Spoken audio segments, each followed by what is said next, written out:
tener razón otra vez. De ninguna manera esto era tan técnico. Finalmente, estaba el Antiscard. Un humanoide alto y delgado con una cresta grisácea que se inclinaba hacia atrás desde su cabeza. Se movía lentamente, ocupando el asiento que estaba a solo un paso del centro.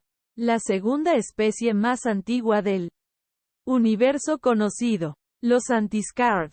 Era un caso especial. Esencialmente, el primero entre iguales en lo que respecta a los antiguos. Solo los más antiguos, siendo los propietarios de esa tan cacareada silla central, eran más altos, pero ellos, por supuesto, rara vez participaron en la política galáctica. Jazz se tragó los nervios y comenzó la subasta. Esperaba embolsarse algo parecido a 80.000 créditos sindicales. Sus ojos se humedecieron cada vez más por la emoción a medida que el precio de competencia entre el grupo de eruditos y científicos subía por encima de 50. La mera presencia de los antiguos hacía de la subasta algo más que una simple venta. Había un elemento aquí que desconocía. Quizás quienes pujaban tampoco sabían lo que estaba pasando. Solo que era algo importante. Este era el tipo de ganancia que a Jazz le tomaría 6 meses obtener. Normalmente, subrepticiamente miró detrás de él a su tripulación, y vio miradas igualmente hambrientas en los diversos rostros del variopinto grupo. No había dos entre ellos que fueran de la misma especie. Pero en ese momento estaban tan unidos como cualquier grupo de hermanos.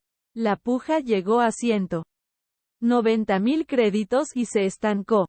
El subastador preguntó por los últimos participantes y dio tiempo al silencio para que se propagara. Pero justo antes de que pudiera bajar el martillo, «Tengo una oferta que hacer», era el Borland. Su voz provenía del otro lado de una unidad traductora avanzada que no revelaba nada sobre la actitud, el género o incluso la especie del hablante. Durante toda la oferta, los 4 antiguos habían hecho poco más que ocupar sus 4 sillas y mirar fijamente el artefacto rebelde. No había nada que decir que se estaban comunicando, discutiéndolo en canales que probablemente usaban métodos de transmisión desconocidos para cualquier otra persona en la sala. Pero Jazz sabía que lo eran. El Borland activó un pequeño mecanismo en el costado de su cibertraje, lo que provocó que un pequeño compartimento se deslizara hacia afuera. Sacó de allí un pequeño recipiente transparente, con extremos cónicos. Dentro había un barco, representado con tanto detalle que quedarías impresionado a menos que supieras qué era realmente. Entonces quedarías realmente impresionado. Los Borlands eran maestros en comprimir el espacio, plegando la materia de maneras que la física realmente debería prohibir. Ese no era un modelo de barco, era un barco real. El consorcio Borland ofrece un buque portacontenedores de clase Galaxia, en pleno funcionamiento. El Borland dudó sobre la clasificación, claramente tratando de analizar en común galáctico cómo se llamaba la nave. La mente de Jazz seguramente estaría dando vueltas sobre cómo podría sonar pronunciado en la lengua alienígena del antiguo si no estuviera tan ocupado luchando por comprender esa declaración. Hubo una pausa muy breve. Hubo una pausa en la sala mientras las carreras reunidas procesaban la oferta. Luego se desató el caos. Jazz y su equipo se quedaron en medio de los gritos semipánico, boquiabiertos descaradamente. Una nave de clase Galaxia era un diseño Borland que integraba tecnología que ninguna raza joven podía siquiera comprender, y mucho menos recrear. Un transportador de carga que podía recolectar y mover cantidades increíbles de material. Era prácticamente indestructible y, como todas las naves Borland, podía acceder al espacio de fase. abriendo túneles a través del universo mucho más rápido que los motores Warp del mercante. Su valor era. Jazz no lo sabía. No podía recordar que alguna vez se hubiera puesto precio en créditos a barcos antiguos. Fue impagable. Había piratas, gobiernos e intereses privados que negociarían casi cualquier cosa para conseguir uno, como si estuviera infectado con una plaga de hongos. Jazz se puso rígido para mirar de nuevo el artefacto rebelde. ¿Qué demonios fue eso? ¿Subastador? Instó el Borland, acelerando el proceso. La subastadora, un mimad como Jazz, se aclaró la garganta. Sí, alguna contraoferta sobre el activo de clase Galaxia. Un silencio que nadie esperaba que se llenara. Luego los artículos se venden al embajador. Borland. Tras la declaración del subastador, el caos volvió a estallar. Testigos y postores se disputaban un lugar, gritando a través de la sala para intentar dar a conocer sus importantes opiniones sobre lo que de repente se había convertido en una subasta histórica. El contenedor fue entregado a Jazz, dándole la oportunidad de examinar el barco que contenía. Fue hermoso. Curvas y líneas elegantes, reunidas para formar una punta de lanza de diseño cautivador, con la tecnología de compresión espacial a bordo. Probablemente podría caber una gran ciudad en su interior. El comerciante de óxido podría atracar cómodamente sin siquiera ocupar una de las bahías más grandes. Jazz ahora era un hombre increíblemente rico. Sostenía el recipiente como si fuera su recién nacido. El Borland se levantó, obviamente planeando examinar su presa. Entonces un destello CEG con acento agudo la habitación. Jazz tuvo la suerte de tener los ojos inferiores cerrados. Así que simplemente los abrió y cerró los superiores para recuperarse de la luz cegadora. Por eso, probablemente fue el primero en ver lo que acababa de aparecer en la habitación, detrás de la silla central. En el Días del Antiguo había dos figuras doradas, con una altura cercana a los 9 pies. Cada uno. Estaban envueltos en túnicas plateadas sin mostrar piel. Solo un brillo metálico reflectante de algo que probablemente no era metal en absoluto. Llevaban cascos aviares pronunciados, ligeramente inclinados. Cada uno llevaba una lanza un poco más alta que ellos en sus manos derecha e izquierda, respectivamente, formando una imagen especular del otro. Jazz supo lo que eran inmediatamente. Todos los demás también lo harían. Serafines. El combatiente terrestre más poderoso que se conoce.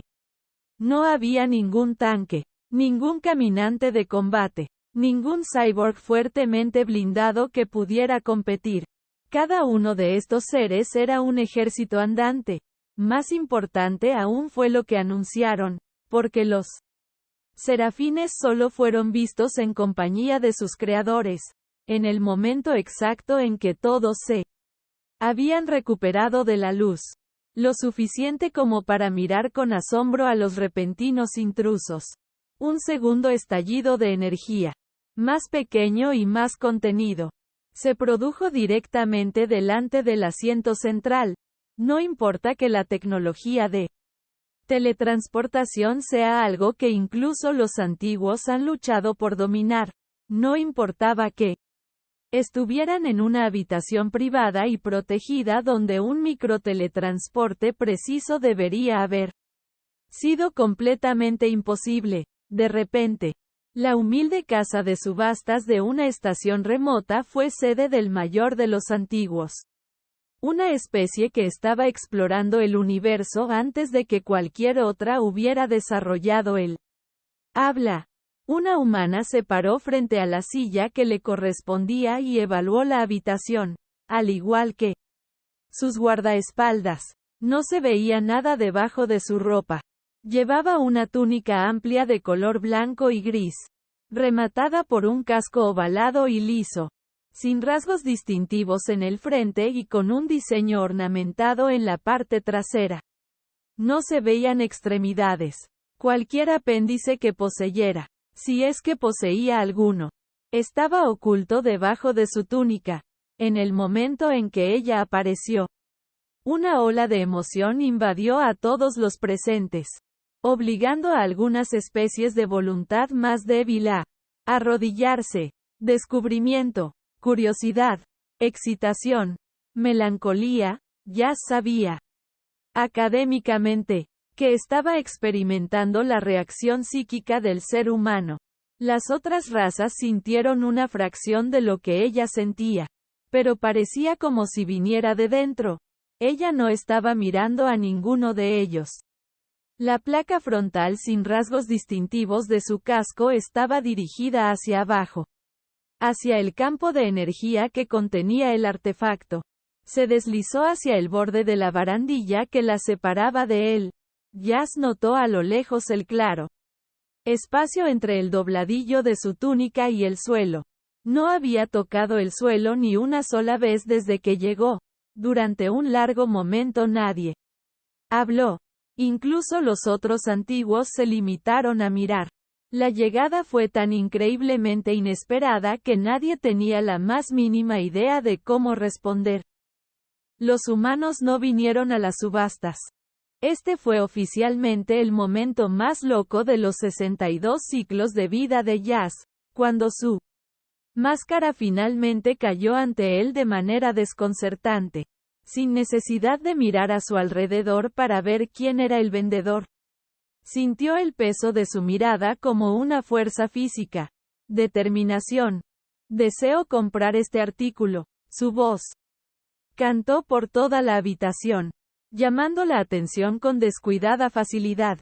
Jazz tartamudeó, salvado de la vergüenza por el hecho de que aparentemente era el único que podía hablar. La subasta técnicamente había terminado. Él tenía en sus manos el precio de la oferta final exitosa.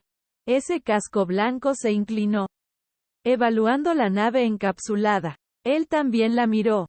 Diversión. Para la posesión de este artefacto, así como de todos los datos y vectores de seguimiento relevantes. La humanidad ofrece al vendedor acceso ilimitado a una forja estelar por una duración de no más de un ciclo. El barco se resbaló de los dedos de Jazz, y se estrelló contra el suelo como una lata de refresco desechada. Se giró en el lugar, liderando con su cabeza y el resto de su cuerpo deslizándose para seguirla, hasta que estuvo frente al Borland. ¿Te opones a esto? No había ningún obvio desafío en las palabras, pero Jazz no dudaría de que estaba allí. No. El consorcio Borland retira su oferta. El humano asintió una vez, con gracia. Luego se volvió hacia Jazz, sin decir nada. Acepto. Había poco más que Jazz pudiera decir. Una forja estelar. La idea era demasiado grande para caber en la cabeza de Jazz. Escuchó un golpe en el suelo metálico de la sala de subastas detrás de él y supuso sin mirar que uno de su equipo acababa de desmayarse, probablemente avario.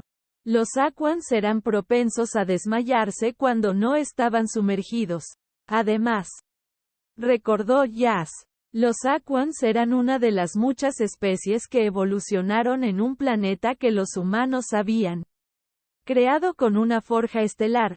Jazz sintió que se le secaba la boca cuando se le ocurrió ese pensamiento. Ahora podría hacer planetas, durante un ciclo completo. El resto del proceso transcurrió confusamente. Jazz apenas prestaba atención. Solo después, cuando se encontró mirando a uno de los serafines, su mente empezó a ponerse al día. Capitán Jazz del mercader de óxido. La humana flotaba entre sus guardaespaldas, eclipsada por ellos, pero también en una posición innegable de absoluta autoridad. Se requiere tu ayuda. Me llevarás inmediatamente al lugar donde recogiste la sonda. Fue el